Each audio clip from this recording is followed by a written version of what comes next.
a huge fucking nerd. That's right, I'm a huge fucking nerd. I like lots of books and computers, 'cause I am a huge fucking nerd. One-of-a-kind shades made to order by Vaporshades.com. Vaporshades designs the outer layer of the sunglasses just like a wrap on a car. They customize your sunglasses, marbling the paint. The end result is no two pair of sunglasses are alike. Yours will be completely unique to you. Check us out at Vaporshades.com. Use promo code Tuddle for 15% off your entire order.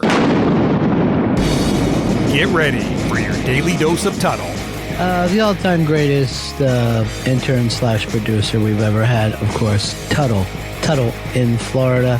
From the Vaporshades Hobo Fish Camp, it's the Tuddle Daily Podcast. No wonder nobody likes you, Tuddle. Everything's a goddamn debate. Welcome to another edition of the Tuddle Daily Podcast. Hope you guys are having a great day so far. Check out my website, Tuddle.net. That's Tuddle with two Ds, Tuddle.net. When you go there, you're going to be able to find every single place that you can find me online. If you're listening to this podcast right now, you don't need to know how to find the podcast, but you'll be able to find my YouTube channel and how you can get in contact with me. There's a couple of ways you can easily do that. You can email me, Tuddle@gmail.com, or you can leave me a voicemail. It's all going to be anonymous. I've been telling you guys for months, I don't care what you have to say, even if it's negative. If you want to tell me you hate my guts, you think I suck, you think I should hang it up and not even do this podcast anymore because I don't have a chance to be back in radio, you can do that. Give me a call, 407-270-3044. Once again, that is 407-270-3044. The great thing, I've always been a news junkie. Yeah, not the radio show. I'm a big fan of his, Sean Wasson and the News Junkie, but I have been a news junkie. I love watching it. And you gotta realize, guys, the times that we are living in now, back in the day, you didn't have all this video of stuff going around. My dad always says the internet is going to be the downfall of society. And I kind of see where he's coming from, but I got to tell you, the internet is pretty goddamn entertaining. And what you get to see is you get to see history unfold in front of your eyes now on video or audio. And this is one of my favorite clips. These two black women are driving by, and from what I get, they're in D.C., and this older white gentleman is absolutely losing his shit on his doorstep, yelling about the traitors and the people that rushed the Capitol building this week. Get the fuck out of town! Fucking treasonous pieces of shit! Now, people, keep in mind, usually when you see an old white man yelling in front of his house, it's usually to yell at kids to get off his lawn. But this dude is actually backing up the government. He's like calling these white people a bunch of treasoning pieces of shit. I mean, this guy is on it. Like, he is on it. Full Talladega matted on, and he's hot on the deal. I know. They really destroying our city. Since this is audio, you cannot see the faces of these two black women that are in the car riding by. But, man, they were actually, you can see it in their face. They're like, holy crap, this white man is actually anti-Trump. This white guy is kind of talking some common sense here when it comes to the double standard that has been going on with the BLM movement. You know, everybody said that they're rioting, and that's all they are. But, I mean, it's the same thing that you guys just did. It's a small amount of people that are ruining it for everybody else. Because I talked about this yesterday. I saw a lot of Trump people that were saying that they were against it. But, I mean, there was a majority of them that were just wanting to F things up for everybody. And this guy is just not having it. They're destroying the fucking city, and it's like nobody gives a shit. Next hour's Black Lives Matter. They've had tanks rolling down Pennsylvania Avenue. But they let these fucking crackers take over the goddamn Capitol. That's true. What the? And I'm going to say it because not a lot of people will, but these two black ladies are hyping this man up. Like, they're like, yeah, it's true. It is true. And did you hear the venom in this old man? Like, he is pissed.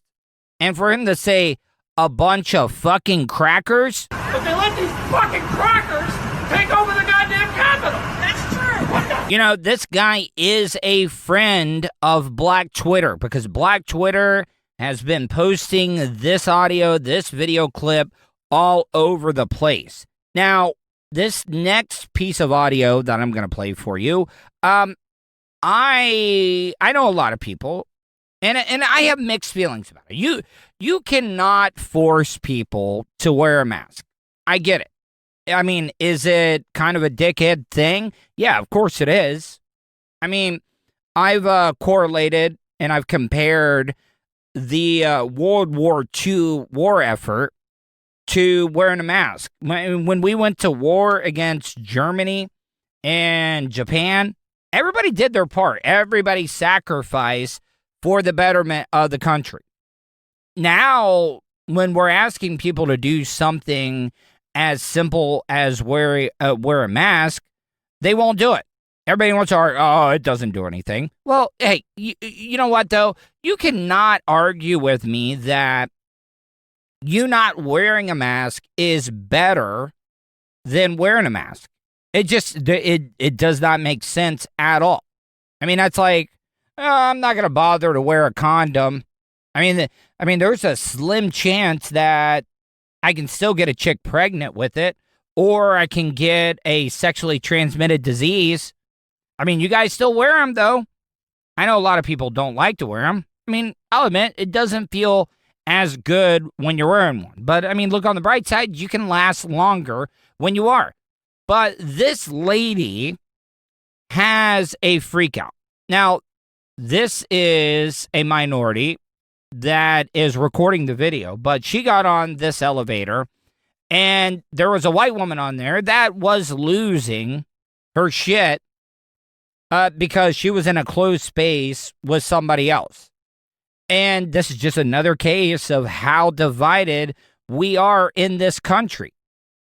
People are wondering why, hey, this might be the end times for our country, and it very well could be, because nobody can be cool anymore. My girl here wants me to come out of the elevator so she can come out of the elevator. Because it's a small space, we're supposed to maintain social distancing. I don't understand why you can't just... Okay, so there's a couple of ways you can look at this, okay? Now, who's at fault here? Is it the woman's right to bitch and complain about this? If you are that concerned about being around people and wanting to socially distance, then take the stairs. I know that it's an inconvenience to be able to do, but it's also a convenience to take the elevator. And just because somebody else gets on and you're going to just lose your crap over it, I want people to wear masks. But if you're going to get this freaked out about somebody being in an elevator, this woman was wearing her mask. Now, I didn't see before the video started, so this woman could have very well not been wearing a mask. But what I'm trying to say is that this woman is just freaking out so much that it's way overboard. It is extremely way overboard. politely step out to allow me out of the elevator when I asked you nicely while you have been wearing your mask. You didn't ask me nicely. You said get the fuck out the elevator. I said that after you refused to get out. You have a giant bottle. I'm not sure if the media is going to cover this, but there's a couple of ways that the media could cover this. And this is why I don't like the media. They are either going to spin this into people trying to get other people to wear masks, or they're going to claim that this white lady is being racist. Now, I mean, either one of those things could be true. But once again, like I said, if you are so concerned about the coronavirus and being in closed spaces with people, just take the goddamn stairs. I know you guys can't see this video, but this white woman is not carrying anything. So I don't want any of you people to think that, oh, well, she had a lot of groceries. She couldn't carry it up the stairs. This woman had absolutely nothing on her. So this bitch could have easily taken the stairs. But on the other hand, like I said, I support people wearing masks, but you cannot force people to do something like that if they don't want to. I mean, we are the freest country in the world, and at some point, you know, like I almost think that we have too many freedoms because it makes people feel entitled to just be assholes because they know that, oh, I'm protected by such and such, and I can just be a horrible, rotten person to this delivery girl, because that's exactly what this woman is doing. She is delivering, I don't know if it's for Grubhub or Amazon, but she is just trying to do her job, and this lady is just freaking the fuck out. My girl. Oh, look at you. My girl. Hold on. My girl.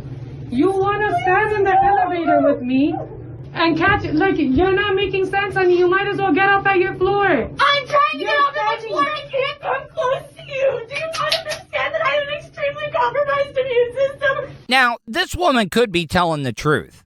She could have a compromised immune system, but do you know how many videos that I've seen where people freak out about the mask thing and they go to that? Like, it's almost like I've got black friends, you know, when somebody in the South that says the N-word, or they try to make it right on how they act. Oh, I got plenty of black friends. I mean, this is like I've got plenty of black friends excuses that I have a compromised immune system. I mean, are we that unhealthy as Americans that everybody has a compromised immune system? If that's the case, we are in so much trouble as a nation. And I get this woman's concerns, but I'm trying to dig into why she is losing her S the way that she is right now. I mean, I get uncomfortable being inside with a bunch of people, but God damn it, we got to live our lives. But I would appreciate it if people wore masks, but you can't. You also cannot force people to wear masks. That's just not how this country works. And I know a lot of you guys are saying that I'm towing the line. I'm not taking a stance. But I've never been that type of person. Like, I see both sides of the argument on this. I can see why this woman is so freaked out. But who knows? Is it because she's freaked out because she has a compromised immune system? Or is she just being a racist cunt? And, God damn it. Like, I'm trying to keep things clean, but this just pisses me off.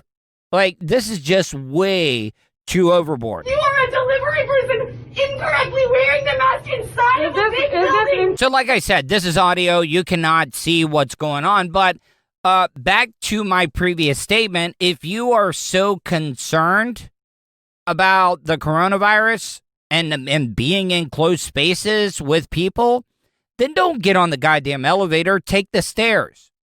Because you are freaking out and you don't have anything on you besides a bag, like a purse.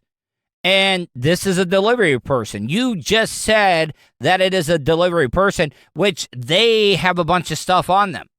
So back to what I was saying, I know it's an inconvenience to have to take the stairs, but if you're that concerned and you are that freaked out about the coronavirus, take the goddamn stairs.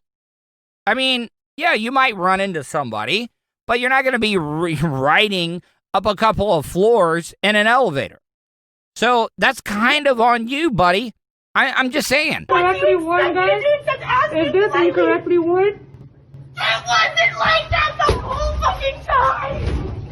Like I said before, this woman started recording mid-conversation. Now, could this delivery person not have been wearing her mask when she got on the elevator? Yeah, I mean, it's possible. But like I said before, and I don't want you guys to think that I'm anti-mask. I want people to wear masks. I got loved ones, friends, family that have underlying conditions that could be bad if they get the coronavirus. So yeah, I want as many people to wear a mask. But once again, back to what I was saying, you cannot force people in this country to wear a mask. You just can't do it. But then you also got to put it on the other side. And I'm not trying to play devil's advocate here, but if this woman was so concerned and so scared of COVID-19, once again, why are you taking the elevator? It's a convenience. You could easily walk up the stairs, get some exercise, and you're not going to be like stuck in a closed space with another person. I mean, who has to inconvenience themselves? The people that don't want to wear a mask and they should wear a mask, or the people that put themselves in those type of situations where they got to be around people that don't have masks? You know, I just wish that people could look at it that way. Yes, I mean, if you want to live your life one way, you don't have to force the other. And that's vice versa, people. Once again, I want people to wear masks, but I also know that we cannot force people to wear them. Now, private businesses, yes, they have the right to refuse service, and that's what drives me crazy. People don't understand how it works here in the United States. You know, it is so mind-blowing that people don't understand freedom of speech, protesting, rights to wear masks. I know a lot of you people automatically call me a libtard or a liberal, but I go with what's right. I don't follow party lines like some of the sheep do. And there are sheep on both sides. There are sheep with the Republicans. There are sheep with the Democrats. So what I'm trying to say, this could have all easily been avoided if this woman that just had this meltdown would have just taken the stairs. Yes, it's inconvenient. But if you are going to freak out about somebody not wearing one, it's kind of on you. Gonna take a quick break. When I come back, I'm going to have a great interview with Elena Walker, who is kind of a nerd, is into nerdy things, but is also Canadian and a burlesque dancer. And I just want to let you know, this is the audio version. It'll be up on my YouTube channel later today. And what I'm trying to say is, this is one of those interviews. That's why I record these interviews on Zoom, because Elena, you're definitely going to want to check her out and look at this interview visually, because I got to tell you, all the men out there, and I'm not trying to be disrespectful or chauvinistic. I'm just telling you, like, she is extremely attractive. And it was an amazing interview. So my conversation with Elena Walker, who is a burlesque dancer up in Canada, Ontario, Canada, not too far away from Peterborough. Check it out, guys. You are listening to the Tuddle Daily Podcast. He's a nerd, I've only been arrested one time. a radio personality, Professionally, I'm not in the best position that I've ever been in. and hot talk satirizer. You would think with everything that's going on, a Caucasian like myself wouldn't be able to randomly talk to an African American or a minority. You're listening to the Tuddle Daily Podcast. Have you considered owning your own restaurant franchise? Good Life Organics currently offers territories across the United States. Check out GLO Franchising. That's GLO Franchising on Facebook to sign up for an overview session today. Good Life Organics Franchising, a new partner of the Tuddle Daily Podcast. Tell them Tuddle sent you. Send them a message on Facebook at facebook.com/GLO Franchising. All right, guys, welcome back to the Tuddle Daily Podcast. I've decided to move out by the water for my interview today because I wanted to impress my next guest. Now, is it Alana or Elena? Because I never want to butcher people's names. Sure. So my first name is pronounced Elena. Elena. Okay. So it's not Alana, it's Elena. Yeah, hard I on that. Now, Elena, are you native Canadian? Because I do not hear like a real accent, but I also haven't been talking because there's some words that'll come out and be like, oh, yeah, that's definitely a Canadian. Yeah, I am native Canadian, but people do comment on my accent quite a bit. I can hear it a little bit now. Yeah. I can hear it a little bit now. Now you're in Ontario? Yeah, I live in Toronto. How far away from Peterborough are you? Because the last radio show that I worked on, we broadcast out of Tampa, and we were heard in Peterborough. Oh, not very far away from Peterborough at all. I honestly couldn't give you like a distance, but it's not far. It's not that far away. Yeah. No, it's kind of like a suburb, like one of those little cities outside of Toronto area, kind of like, right? Yeah, right in the what we call the GTA. Yeah. What is it? Are we talking Grand Theft Auto when you say GTA or like Greater Toronto area? Okay, all right. Yeah. See, I mean, I'm an American because we go straight directly to the violence and Grand Theft Auto. But Elena, I gotta tell you, okay, I've gone to all the conventions. Like I am a nerd. You can tell that just by hearing me talk.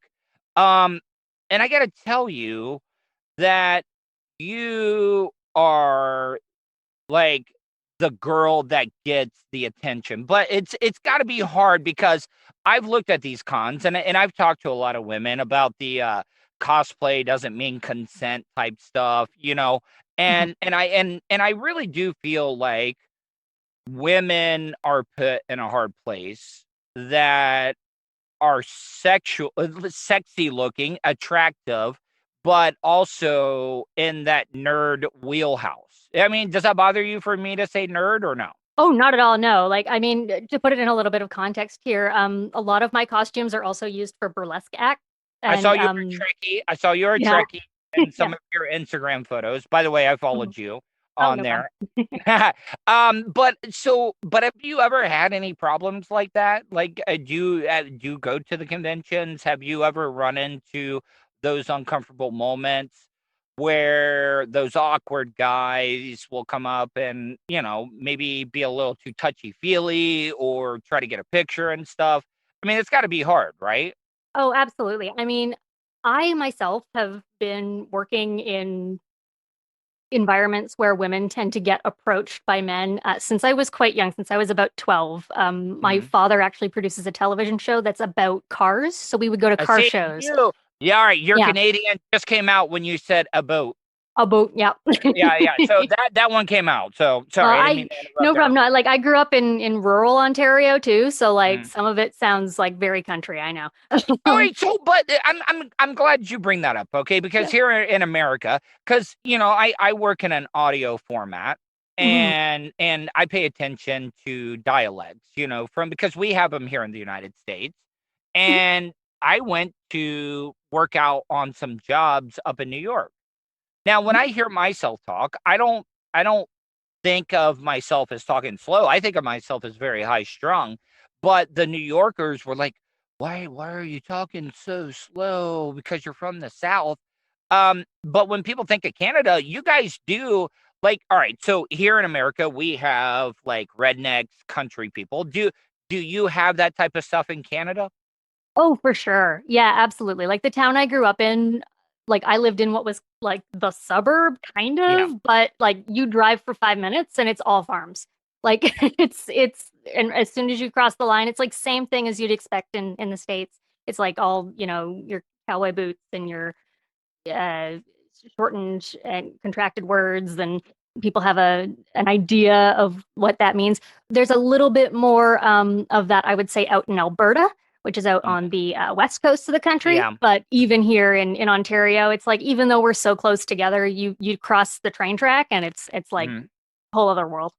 Yeah, it's surprising, because of the radio shows that I've worked on. Canada is outside of the United States my biggest downloads when it comes to my podcast, and then it goes to the United Kingdom. So you kind of have that like triple threat there of the connection. Now, you do burlesque, Mhm. correct? You do Yeah. that. Now what is the difference? Like explain to people when they hear burlesque, they're thinking of the old good old country western days where that was what stripping was considered back in the day. But explain burlesque to the people that maybe do not know. Sure. So, I mean, they're not entirely wrong, but it is a much more diverse art form now than it used to be. It used to be tied in very much so with like vaudeville, and there would be a lot of comics that would come up, and it still happens today. But it's still a form of striptease most of the time, but that's not a Yeah. requirement at these events all the time. And depending on the format of the show and who's producing it and where you're going, uh, you could end up being something that's a little bit more risque or something that's a little bit more classic. There's a whole nerdlesque community, which is I'm a big part Wait, of. whoa! I Yeah. gotta back up. What is that now? Like, cause now I've being in the nerdy type community, Mhm. the nerdcore like hip hop music scene. Like I went to a whole music festival in Orlando one time that was nerd related, but it was a lot of hip hop and alternative type musicians Mhm. that play to that community. Yeah, I mean, I imagine a lot of the music that they've been producing probably end up in a lot of the acts that I'm seeing and that I'm putting in shows. It's like burlesque, but all of the acts will be inspired by nerd culture. So, like the Star Trek outfit that I Yeah. have is a Beverly Crusher act, and that gets done to a couple of different songs that all talk about Have Doctor, you and there's stuff cut in from you TNG. say It's like a whole thing. you say Doctor? Have you Yeah. ever done a Doctor Who themed I don't burlesque? have one. I have seen it. I don't have an But act for one yet. it would be great though, because now Mhm. I want to talk a little bit about that. Now I know my audience because my audience is because I've worked on a lot of radio shows that are that men 25 to 54, those like blue collar type people.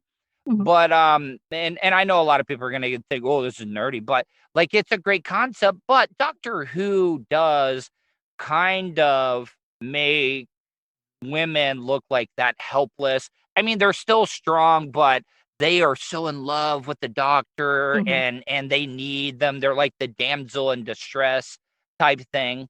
Um, does that bother females that are in the nerd community like It at all? can. They usually like to take the characters and play with them, when we're talking about, like, in a nerdless community sort of thing. Mhm. So they tend to take some of your less empowered women and make them more empowered and read into it more to give them more agency, but the raw material itself, yeah, can set off debate. For sure.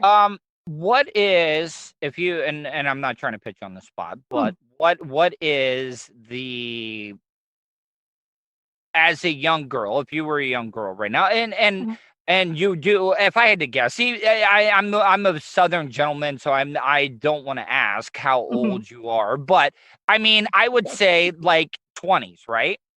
Yep, I turned 26 just a couple weeks ago. Okay, So so what I'm trying to say is that um when you were growing up, what were some of the female or woman icons that you looked up to that were in sci-fi shows or comic books and stuff like that?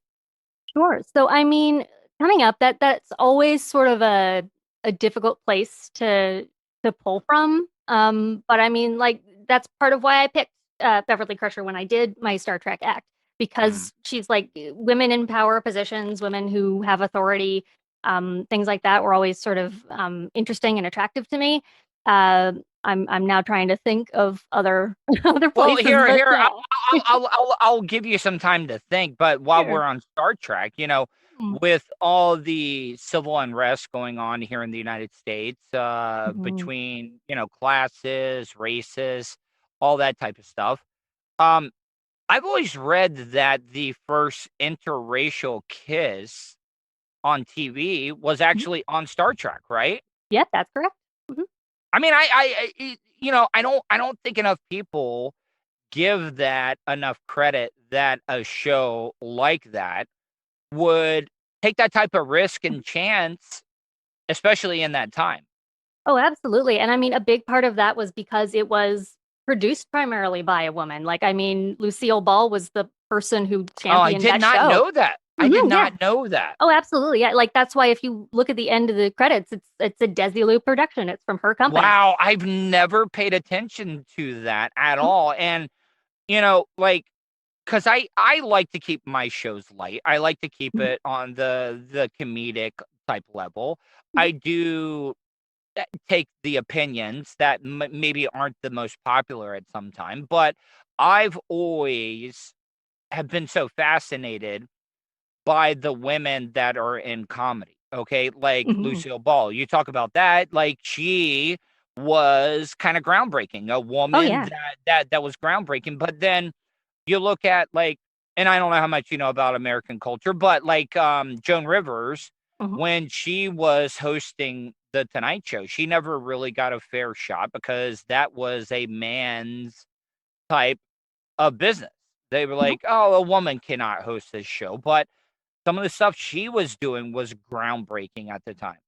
Oh, yeah. And women in comedy always get like a difficult shake everywhere they go. Well, Yeah. here in America, a lot of men think that women can't be funny, though. Oh, yeah. No, I hear that all the time. I in the States and here, it's a problem. I mean, even here in Toronto, because we have a second city here that do productions, like they only recently did a show that was very female focused, and the sales on that were way lower than any of their other main stage shows. Like it's always a problem to try to get people to trust that it's going to be good, and it usually is good. You're usually pleasantly surprised, but people don't give it a shot. So if I'm prying too much, like personally with what you do, Mhm. are you dating somebody right now? Do you have a boyfriend? Do you have a significant other? Oh, yes, I do. Yeah, I've A- had the same boyfriend for 8 years. So Now, but like, has it ever been difficult though? Because I mean, you get a lot of attention from guys. Has there ever been a problem of any type of jealousy at all, or like, hey, might want to back it down a little bit? I'm not saying that you're strained, but but guys, guys like to act mhm, like tough guys and stuff. Like, when with breakups, everybody thinks that the woman is the one that is taking it the hardest, but the dudes, even though they don't like to say it, they're the ones that are most likely crying or taking it harder than the female, but, like, guys do get jealous, though. mhm. I mean, it definitely has been something you've had to talk about, but I'm lucky that I've got somebody with me that is very understanding and because he also comes from like a theater background, like that's actually where we met was in theater school. Like he does comedy too, so like But that's gets it. but that can be a problem, though, Mm, when you have 2 people in a relationship that are in entertainment, like, putting out content because, like, even though the other will not okay, I'm 40 years old, okay? mhm, Um, so I've been through a lot. I've been working in radio, and I'm just letting you know and giving you a heads up is that sometimes it can be hard mm, when you have 2 people that are content providers or content creators that are entertainers, and one maybe gets a little bit, bigger than the other, there can be some resentment there. Oh yeah, no, I've seen it in other couples. It's definitely something that's present, but not in our we've just because we've been together so long at this point, it's just sort of hit a point where we don't worry about it as much. Like we sort of let each other just have our own careers and our own thing. Okay, but I know I'm gonna put you on the spot here, and you're probably gonna think, so 8 years. Mhm. Are you guys even engaged right now? We're not engaged. We just haven't thought about it, but like we live Well, together. come on. I'm not trying to pitch you in a tough spot, and I don't Yeah. want to paint with a broad brush and say, oh, every woman is just waiting, for a man to propose to them and stuff. But yeah, I mean, you got to be honest. That has it crossed your mind? Like, when is he going to get off his ass and propose, or are you an old style, old school type person where the man has to be the one? Like, all right, and then another Mhm. subsect question. Mhm. In Canada, is it like Americans where the guy should go to the father and ask for permission? That depends, and I mean, I wouldn't want him to go to my father, but Why? that's more of a personal thing. Okay, all right, yeah, yeah. I mean, listen, I'm like I said, I think of a lot of things, and Yeah. I try to take my own experiences and ask questions like that. Mhm. And I'm not trying to be a dick or an a hole or No. anything like that, but it's an interesting question because if you've been together for 8 years, Mhm. it's like, what is the holdup? Oh, Like, yeah, would you well, I mean, would you the say whole yes? yeah, Would you oh, I say know, yeah, yes? absolutely. No, the hold up, honestly, I would say is, we are both in entertainment, so we don't have any money. But I mean, and I get what you mean because when I Yeah. got married, like I wasn't somebody that needed a big wedding, but it's about the bride. This is her special day. And I'll admit, when I got married, because I'm divorced Mhm. now, but when I got married, it was a little extravagant. And then listen, every time I was looking at it, I was like, oh, this is gonna be this amount, it's gonna be this amount. But what I'm trying to say is but there's also a lot of couples like Goldie Hawn and Kurt Russell here in the United States. They are used to be two big stars. They're still legendary, but they've never been married and they've had a great Mhm. relationship and they've raised kids. Mhm. No, it's just something that we just have sort of put on the back burner. We're not I'm not overly concerned about it, neither is But is there a he. time frame? Is there a time frame though? Like No, no, are you no. I'm okay. And I mean, I've got stories about this because like my parents don't put pressure on me for it because honestly, and I will be super honest about this, they don't really like him. Um, and his I had family that think problem. that it's me. His family think that I don't want it, even though I've explicitly told them that I do. They're like, "No, you're doing that feminist thing where you don't want to. It's okay. All the power to you." And I'm like, "No, it's not me. Talk to your son." Like, Now, is it because the two families are that different? Like because here, I'll give you an example, okay? mhm, When I was married, my wife was from the New York area, okay? mhm, I am born and raised in Florida, as southern as you can get, mhm. and I always felt like her family looked down on us like we were like a lower type of class people. Does that make sense at all?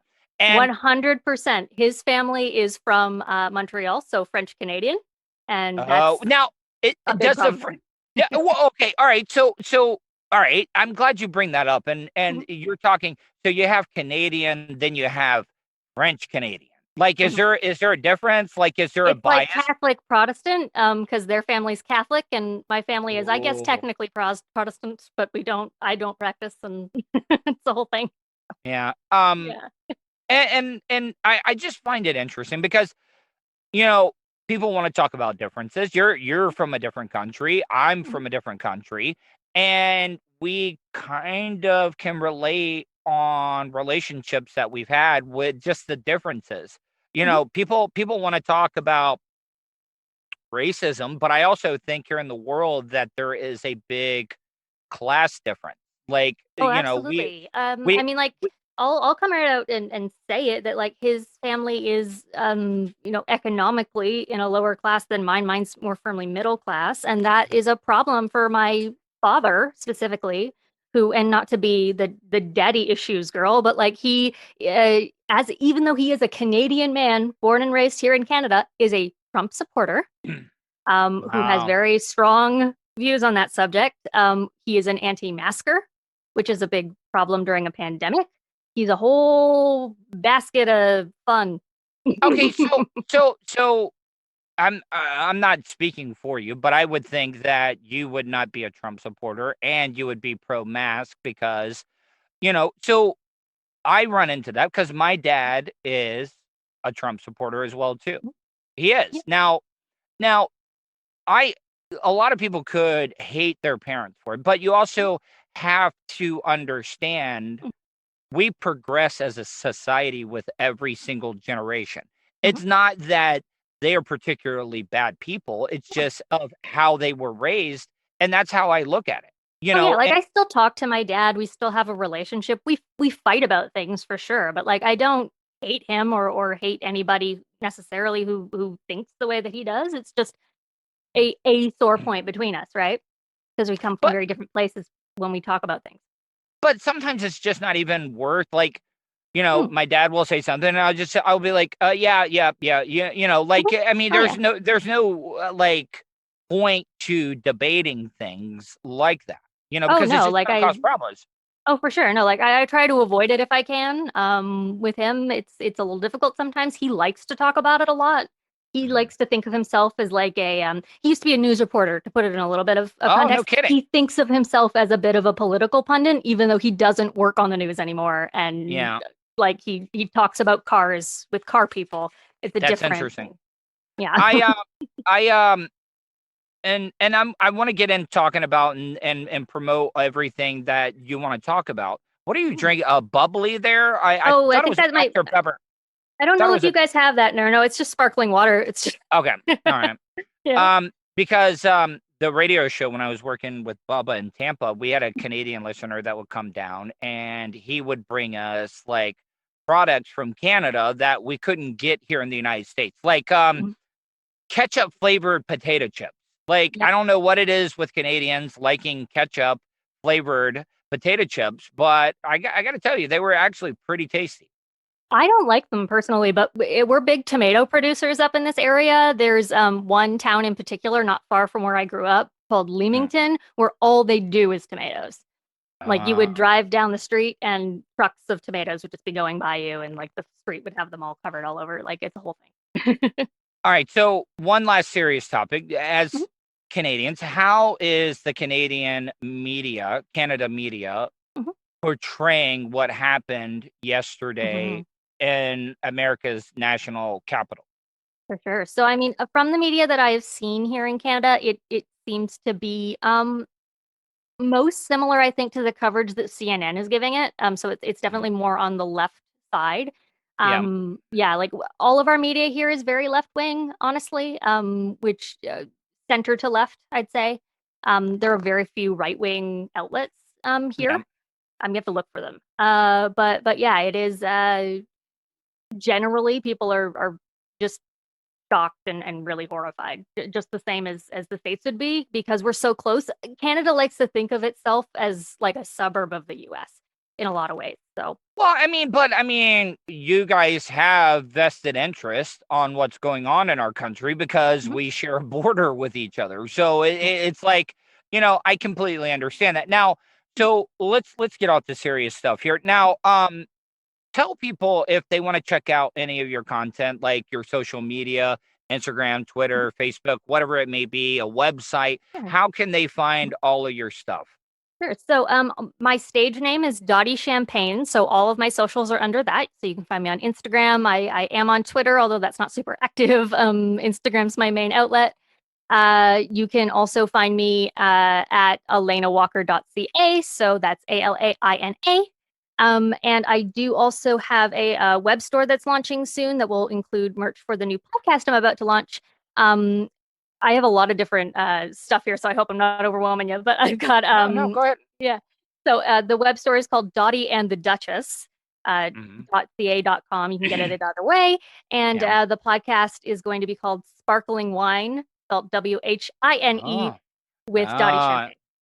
Now, what Now, and I'm just giving you my advice because I've been working in radio since 1998, and I've done every single type of platform that you can think of. I've actually been a news producer as well too, so I know how it works. And now you're gonna have to mix it up here a little bit. You have to use because you are an extremely attractive woman. You are unique.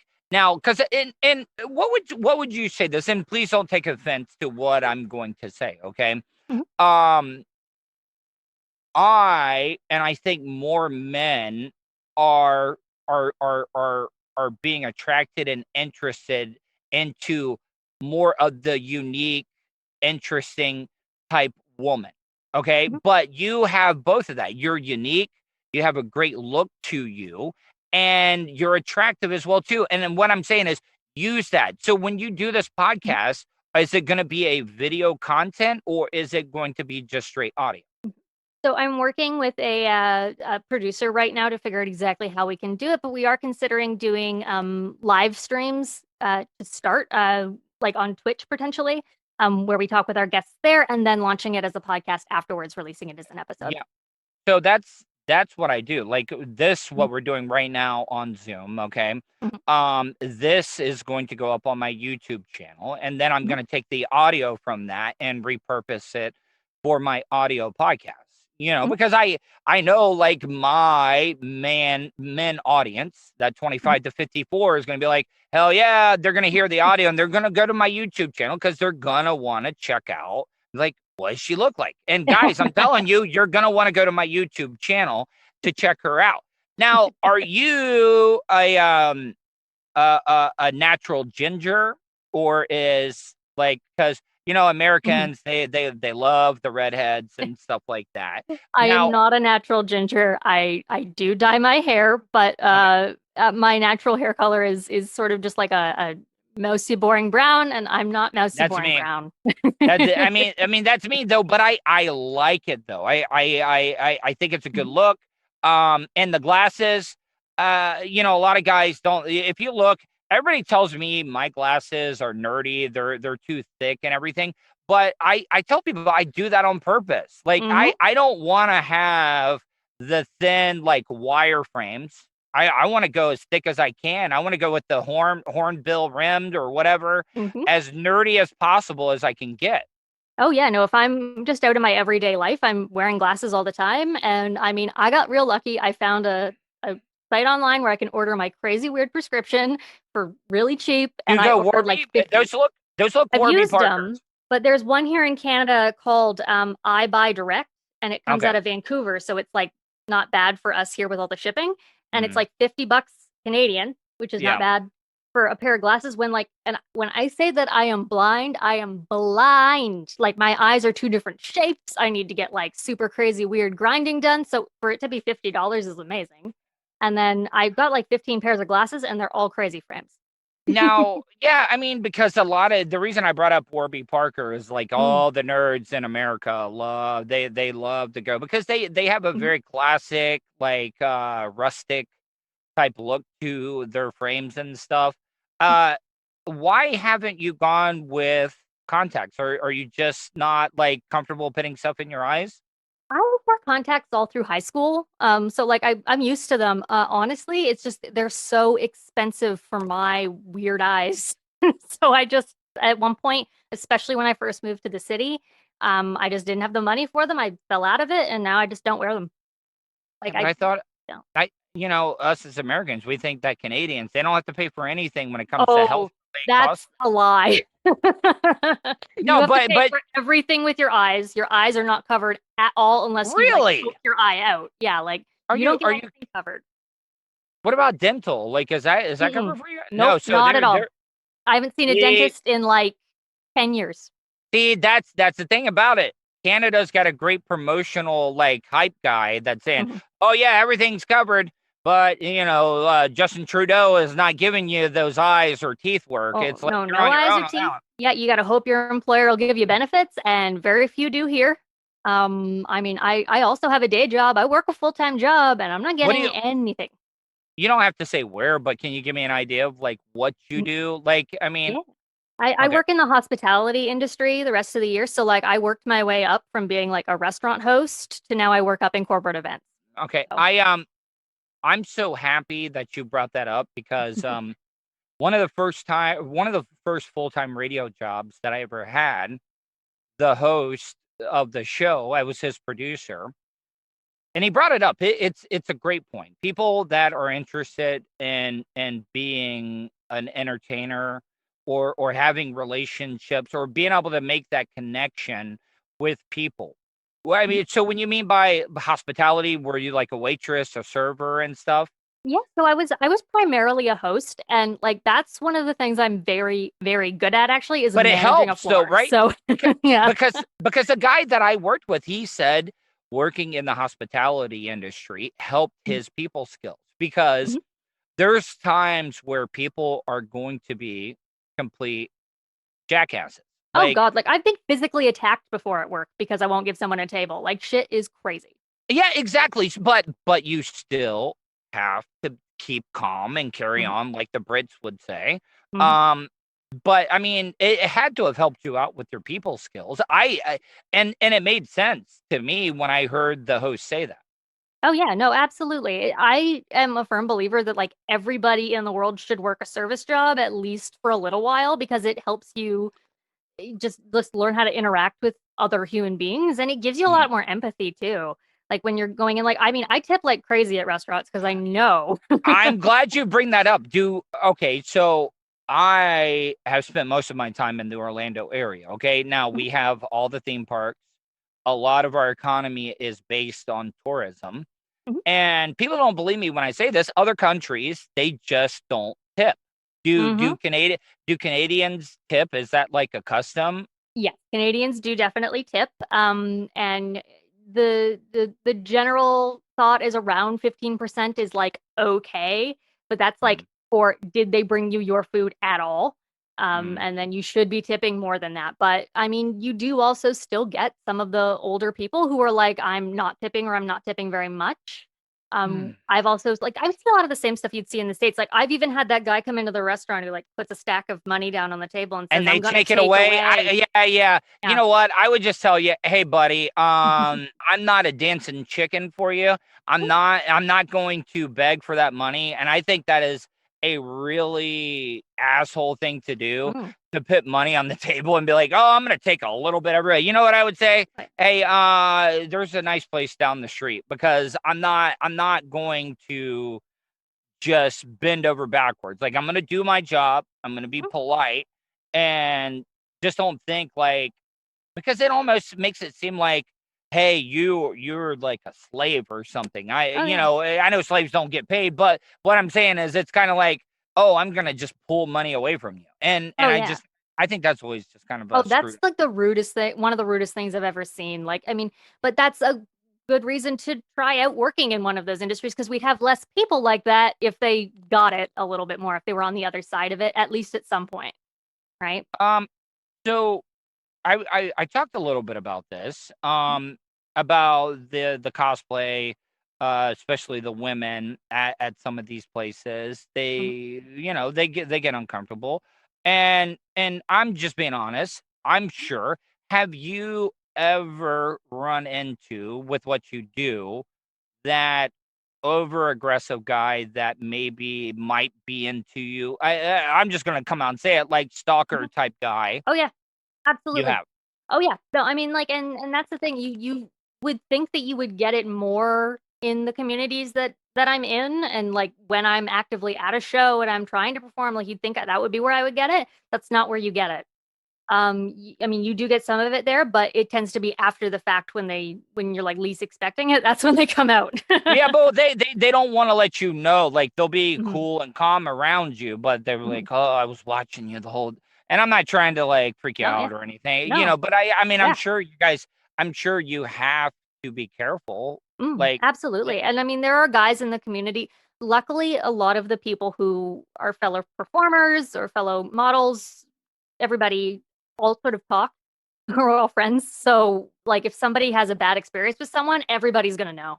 And if they're a regular in the community, they're not gonna be allowed into the shows. Like, it's actually a really well self-policing sort of space. Now with COVID going on right now, like I'm sure you haven't been able to do any live shows. Have Mm. you guys had to start doing those like online or do virtual type shows? So yeah, there have been virtual shows. Mm. I personally actually haven't done any because there's only a few, and it was like groups that were already established for doing shows themselves. And I produce a format that doesn't translate really well to Mm. digital because it also involves improv comedy, which is like every time you try to watch that on Zoom, it's Yeah. always kind of a trash fire. So I haven't even No, bothered no, trying. no. I agree. People don't realize this is that Mhm. being there in a room with somebody like Mhm. a live audience, they can feel your attitude, your confidence, your Mhm. delivery, and that does not come across sometimes Mhm. over the internet. It just doesn't. Oh yeah, especially depending on what type of thing you're doing. So I mean, I have seen some burlesque shows where people have pre-produced their act and like sort of use filmmaking techniques to make it look really cool, which is great. That's something you can't do on stage. But at the same time, when they're performing, they're not getting any of the like to put it in context for people who don't know, burlesque shows are very loud places. People are like cheering and clapping and yelling and hooting and hollering the whole time, and it's encouraged because it makes it easier for the performer to sort of get out of their shell. There's a lot of interacting with the audience. Like most of the time, the house lights are up, so it's a big part of it. And if they're not there to give you the other side, it can feel weird. I see this is how I do interviews because I Mhm. I um I mean I prep for it, but I start out with a question and then you'll say something and then I'll bring it out. Why why is it? Because I've got a couple of women here in the United States that are regulars on my show Mhm. that are into that nerd community. Why? Because she's into, doing the burlesque type style stuff. Why is it because when you're in the nerd community, like people expect you to be one way. Is it empowering or like why what made you get into it and why does it seem like the nerdy type girl Mhm. gravitates to that type of stuff? I think that there's a little bit of, already feeling like the outsider when you're in the sort of nerd community, as a woman, just because, like, other girls aren't gonna really get you, and then a Mhm, lot of the guys, like, unless you find some that are really good friends to you, like, they're not gonna really want you there, so you mhm, already feel sort of put out, so then it doesn't matter anymore, and it in some ways, that's sort of freeing for you to then just go for it, and because then you'll meet somebody who already does it, and they'll introduce you to it, and then they help you, and that's the way a lot of people get into it is through friends mhm. and yeah, and which is part Was of it why that nerve community wracking? What is what was it nerve wracking the first time? oh my god, like my the first time I did it, because the other thing is a lot of the costumes are handmade. I was Mhm. so paranoid that it was About gonna something fall falling apart. off? Yeah. Now The can you pasties were, like, huge, and there was, like, 3 layers of tape. It Oh, was crazy. so you actually go down to nothing but pasties then. Oh, most people do. Most people do. Yeah. See, because I when I think of burlesque, I'm Mhm, thinking more of like lacy mhm, lingerie type, maybe a corset type thing. mhm, And I'm sure that you guys wear that type of stuff, mhm, but I didn't know, because I don't think people actually realize that Canada, everybody thinks Canada is, a democracy exactly like the United States, but I mean, mhm. you guys really don't have the type of First Amendment, free speech that we have here in the United States, though. I mean, it's not like because we don't have, like, an amendment, we don't have people who are saying all the time, like, "It's my First Amendment right," but we still have that environment very much so where, like, everybody does have free speech, we very much want people to have it, it is encouraged, But it but is limited. There's yeah, we limitations on it, there are right? limitations, there are, and I mean, especially in the burlesque community, there are limitations depending on the city you're in terms of what you're allowed to do and how far it can go. I mean, I know some people who I'm friends with, very recently, all they did was they went from rather than being in Toronto, they went to Hamilton, which is just a sort of a suburb of Toronto, That and damn Hamilton. yeah, the Hammer. They went Yeah. up there and they got hit with a lawsuit for doing a burlesque show because they were doing like I don't remember what the term was, but they were basically like running a strip joint without a license, which wasn't the case really, and they had to fight it in court and everything. Like it. It was funny because they passed the ordinance here in Orlando where I live. But see, that's the thing about it. You can go 60 miles and go to Tampa, and it's like everything goes. It's like welcome to the Thunderdome. But in Orlando, they because we have a lot of tourists that come to town, a lot of older people. They love to keep this like little bit of image. So they limited what the strip clubs could do in the Orlando area. Now, I got to give this one club credit that they skirted around the rules and they did a rendition of Hamlet, but it was, nude or burlesque type style. And it really dumbfounded a lot of the politicians and the lawmakers because they're like, all right, so this is kind of art, which is considered free speech or expression. So what are the laws here? And it was actually a very interesting story for a while that a lot of the news covered. Oh yeah, well, I mean, there's a play about it that I saw not too long ago about that happening in England too. Like it's always the way of people want to see naked people, and there's not anything that's Oh, going yeah. to stop them. No. I mean, listen, now I will admit that there needs to be some laws because, we have minors that get, and you got Oh the yeah. sex slave trade and all that stuff.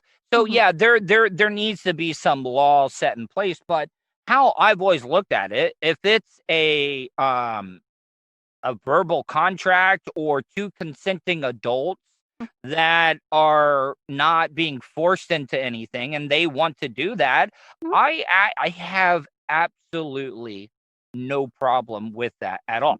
Oh yeah, no, and I mean that was something that even here in Canada you still hear about. I can't remember which prime minister it was or exactly when it was, but it was a lot more recently. I want to say in like the 70s or 80s, who said something about like how Canada's politicians have no place in the bedrooms of No. the Canadian people, and it's like, yeah, no, that's the point.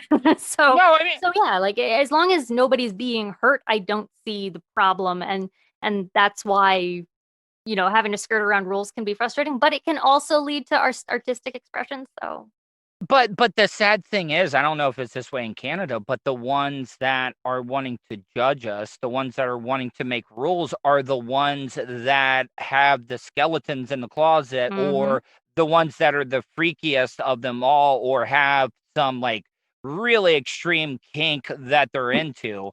oh yeah, So it's just weird because these politicians are the ones trying to make rules for us, but they want to live by their own standards. oh yeah, no, look, because they know that they'll get the intense people to vote for them if they go really hard on one issue, even if it doesn't agree with them personally.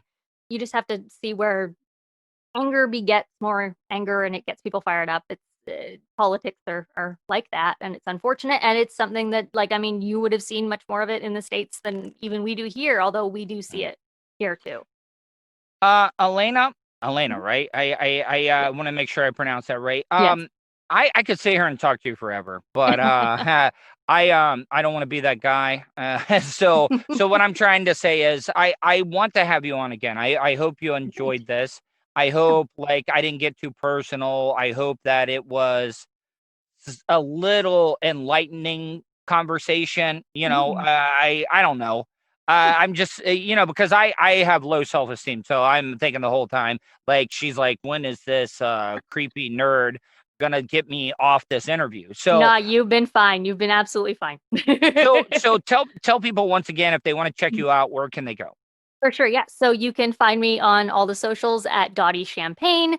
So that's Dottie, like the short form of Dorothy, and then Champagne, just like the wine.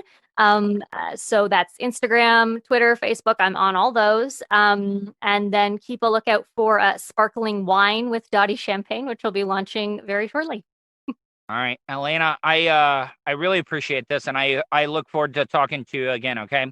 Yeah, absolutely, Tuddle. Thanks for speaking. All right, no problem. Have a good night. You too.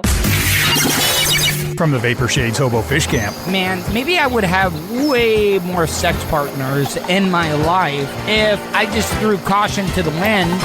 It's the Tuddle Daily Podcast. Tuddle's Daily Podcast is brought to you by StitchYouUp.com. For your embroidery, screen printing, vinyl, and direct-to-garment printing needs, visit StitchYouUp.com.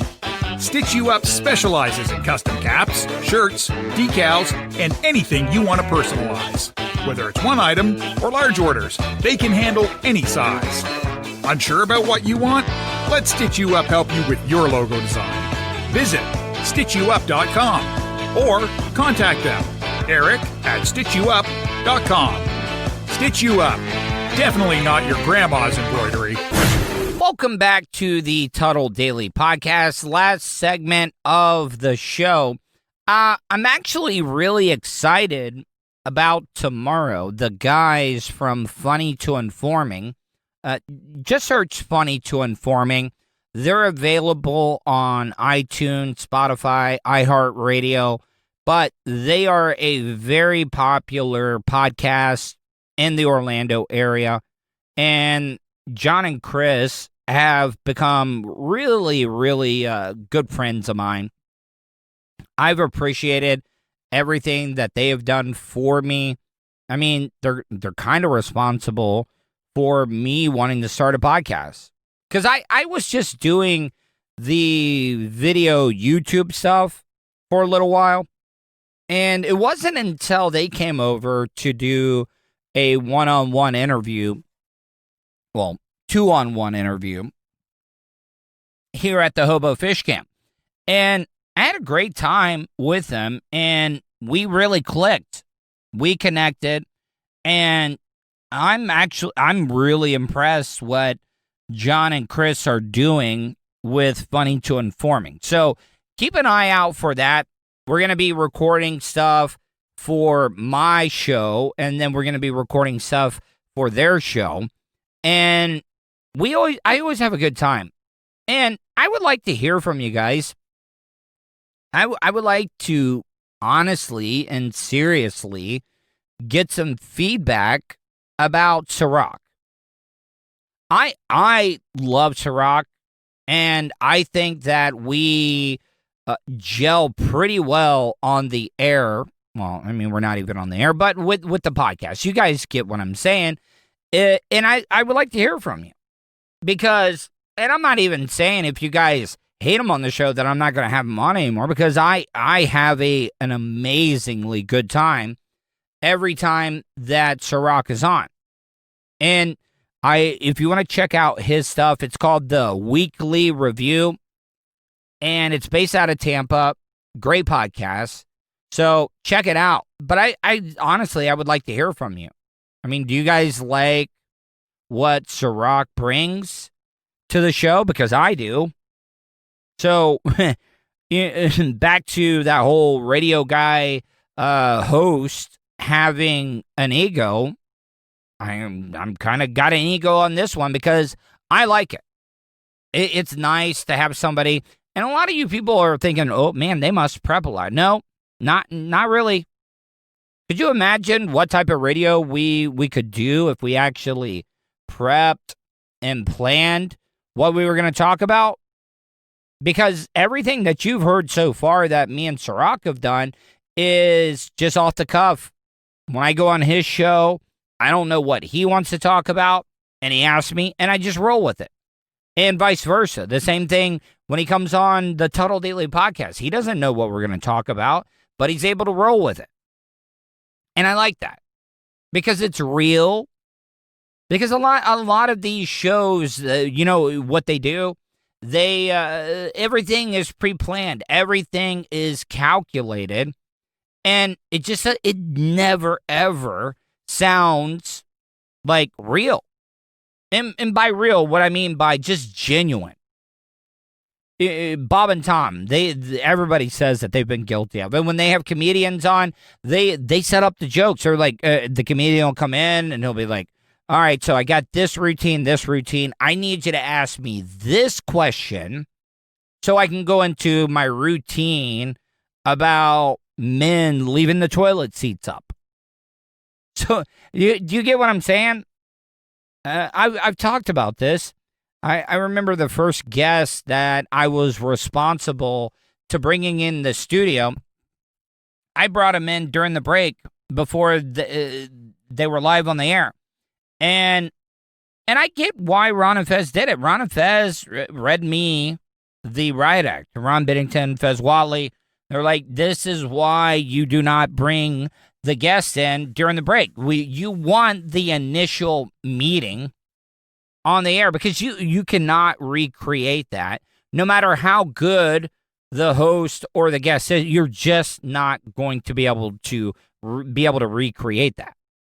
So that's why I like to know the least possible about a piece of audio. Like those voicemails. When I get a voicemail to my email, they have a little bit of the text. They transcribe it for you. But I don't listen to it because I want to get my first reaction. Because if I think about it, you're not getting my initial real legitimate answer. So I don't even try to listen to those. And when I have a guest on, I don't like to tell them what I'm going to ask them or what I'm talking about. Maybe some of you guys might think that I'm like a radio snob and I try to keep it real. But I've worked with some of the biggest names in radio in Central Florida.